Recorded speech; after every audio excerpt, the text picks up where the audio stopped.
गरुड़ का अमृत लेकर आना और विनता को दासी भाव से छुड़ाना। उग्र सरवा जी कहते हैं, सूर्य की किरणों के समान उज्जवल और सुनहला शरीर धारण करके गरुड़ ने बड़े वेग से अमृत के स्थान में प्रवेश किया। उन्होंने वहां देखा कि अमृत के पास एक लोहे का चक्र निरंतर घूम रहा है। उसकी धार तीखी है, उसमें सहस्रों अस्त्र लगे हुए हैं।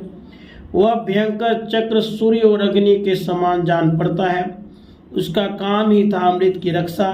गरुड़ जी चक्र के भीतर घुसने का मार्ग देखते रहे।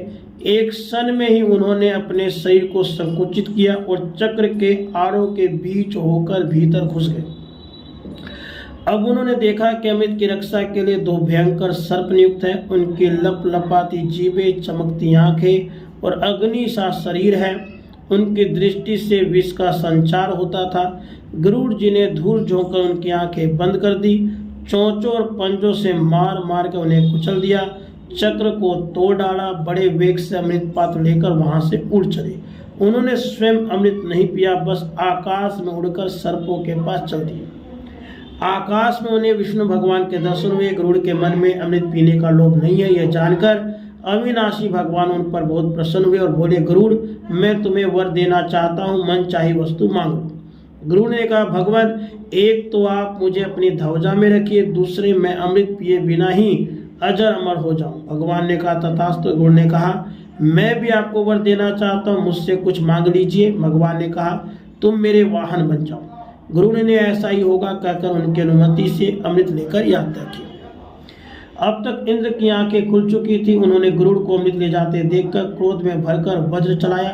गरुड़ ने वज्राहत होकर भी हंसते हुए कोमल वाणी से कहा, इंद्र, जिसकी हड्डी से वज्र बना है, उनके सम्मान के लिए मैं अपना एक पंख छोड़ देता हूँ, तुम उसका भी अंत नहीं पा सकोगे। वज्राघात से मुझे तनिक भी पीड़ा नहीं हुई है। गरुड़ ने अपना एक पंख गिरा दिया। उसे देखकर लोगों को बड़ा आनंद हुआ। सबने कहा, जिसका यह पंख है उस पक्षी का नाम सुपर्ण हो। इंद्र ने चकित होकर मन ही मन कहा, धन्य है यह पराक्रमी पक्षी। उन्होंने कहा, पक्षीराज, मैं जानना चाहता हूँ कि तुम में कितना बल है, साथ ही तुम्हारी मित्रता भी चाहता हूँ। गरुड़ ने कहा, देवराज, आपकी इच्छा अनुसार हमारी मित्रता रहे। बल के संबंध में क्या बताऊँ, अपने मुंह से अपने गुणों का बखान, बल की प्रशंसा सब पुरुषों की दृष्टि में अच्छी नहीं है। आप मुझे मित्र मानकर पूछ रहे तो मैं मित्र के समान ही बतलाता हूँ। पर्वत, वन, समुद्र और जल सहित सारी पृथ्वी को, उसके ऊपर रहने वाले आप लोगों को अपने एक पंख पर उठाकर मैं बिना परिश्रम के उड़ सकता हूँ। इंद्र ने कहा, आपकी बात 16 आने सत्य है। अब आप मेरी घनिष्ठ मित्रता स्वीकार कीजिए। यदि आपको अमृत की आवश्यकता न हो तो मुझे दे दीजिए।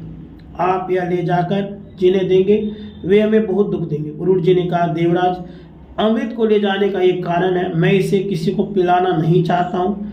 मैं इसे जहाँ रखूँ वहाँ से आप उठा लाइए। इंद्र ने संतुष्ट होकर कहा, गरुड़, मुझसे मुंह मांगा वर ले लो। गरुड़ को सर्पों की दुष्टता और उनके छल के कारण होने वाले माता के दुख का स्मरण हुआ। उन्होंने वर मांगा, ये बलवान सर्प ही मेरे भोजन की सामग्री हो। देवराज, इंद्र ने कहा, तथास्तु। इंद्र से विदा होकर गरुड़ सर्पों के स्थान पर आए। वही उनकी माता भी थी।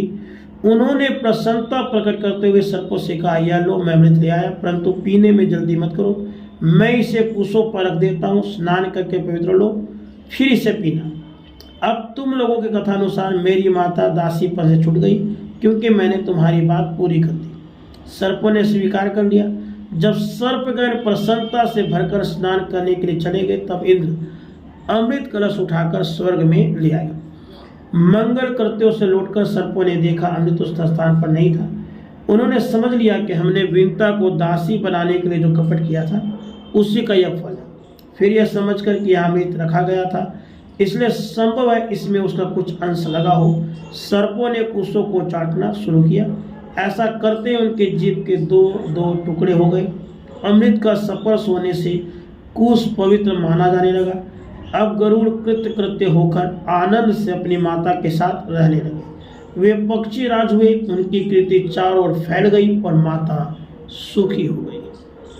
राधे कृष्ण।